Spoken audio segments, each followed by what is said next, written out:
Bonjour à tous, on se retrouve pour une nouvelle position. Ici, nous allons prendre les noirs.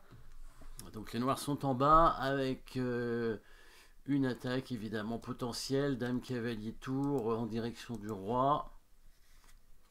Les blancs ont la dame, la tour et le fou aussi, hein, qui sont bien placés. Si c'était à eux de jouer, ils auraient un échec dangereux certainement ici.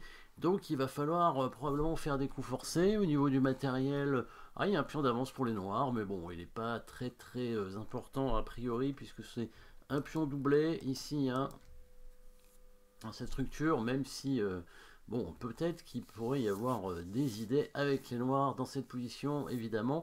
Le cavalier est attaqué deux fois, hein, par la tour et par le fou, et il est cloué, donc c'est urgent de faire des coups forcés ici avec les noirs.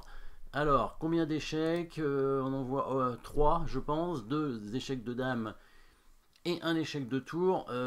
Apparemment, l'échec de tour semble le mieux, puisque c'est le coup qui donne le moins de matériel. En fait, ça donne pas de matériel, puisque si on met la tour en faisant échec ici, il peut pas prendre, sinon il est mat directement avec dame prend pion. Ça veut dire qu'il va être obligé de bouger son roi, et il a deux cases en G2 ou en E2, donc deux cases ici, hein, possible pour le roi. Alors on remarquera que roi E2 est possible, parce que si on prend la tour, il va faire un échec en C8, et je pense qu'il va mater en quelques coups, hein, donc on ne pourra pas prendre la tour, hein.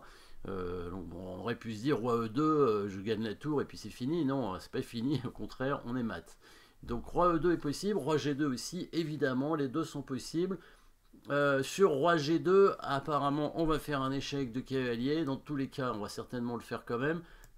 Pas sûr parce qu'il y a la tour en prise, mais là, quand le roi est en G2, il peut pas prendre la tour, il va être obligé d'aller en F3. Et nous, par contre, on peut prendre la tour en faisant échec avec la dame, ce qui a l'air plutôt intéressant, évidemment.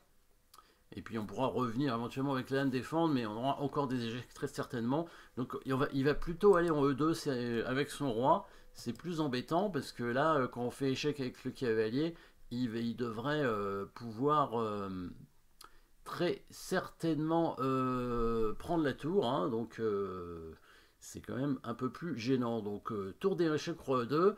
On va essayer de trouver peut-être un autre échec avec les noirs pour éviter qu'ils prennent la tour, et je pense que on l'a vu. Alors on pourrait prendre le pion F2 aussi, hein, sur échec, mais pareil, hein, il va prendre la tour avec son roi, et là c'est embêtant.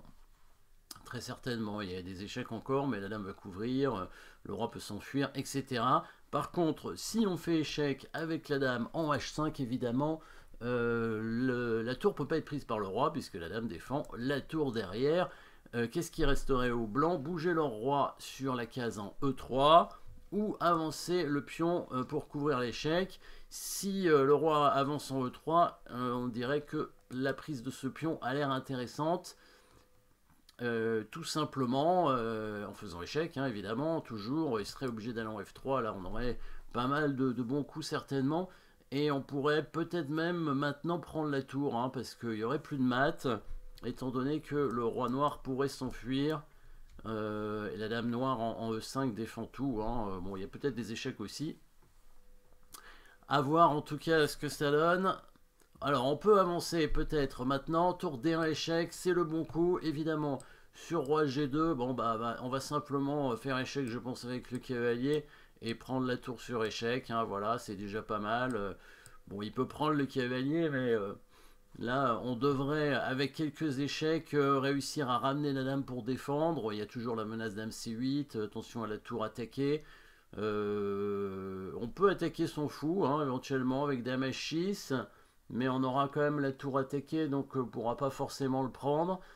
Après, on peut faire échec, peut-être pas avec la tour parce qu'il va l'attaquer avec le roi. Dame H4, peut-être, certainement. Ça a l'air d'être un échec correct, hein. Dame H4, il va venir peut-être en F3, ouais. On va venir en H5. Peut-être on va simplement prendre le pion E5 en fait. Ah non, parce qu'on aura la tour en prise. Non, on va simplement ramener la tour peut-être. Alors il va bouger son roi quelque part. Roi G2, disons. En G2, il y a dame H1 encore qui est embêtant avec la tour qui arrive en G1. Pas évident de se cacher avec le roi. Peut-être il doit mettre son fou en G4. On va faire échec. Il va bouger son roi et on devrait réussir. Par exemple, on peut continuer à faire échec, mais on peut aussi simplement descendre la tour et voilà, on a gagné une qualité déjà. Et on devrait avoir une position gagnante, mais on pouvait continuer à faire échec aussi. Hein. Donc logiquement, il devrait plutôt venir en E2. Dans ce cas, on fait échec avec la dame en H5 pour défendre la tour. L'idée, c'est que s'il vient avec le roi en E3, on va faire échec en prenant ce pion. Et là, si on veut, on peut prendre la tour. Hein. Encore une fois, il n'y a plus de maths ici. Hein. Dame C8, on vient en E7. Voilà, et là, on s'enfuit avec le roi, la dame qui défend toutes les cases. Il y a encore un échec, mais la dame va couvrir, en plus en faisant échec, donc évidemment, on va rester avec une tour de plus. Donc il va pousser son pion. Échec, on a dit... non, est-ce qu'on avait dit échec? Oui, on avait dit échec avec le cavalier, oui, c'est ça, tout à fait. Et s'il prenait la tour, on prenait la tour ici, on s'approchait avec la dame, petit à petit, et on allait réussir à gagner tout simplement le fou hein, à la fin, puisque le fou est en prise. Donc ici, si le pion avance en F3, on va simplement faire échec avec le cavalier. Hein. Bon, la tour est attaquée, mais c'est pas grave, puisqu'on va prendre la sienne.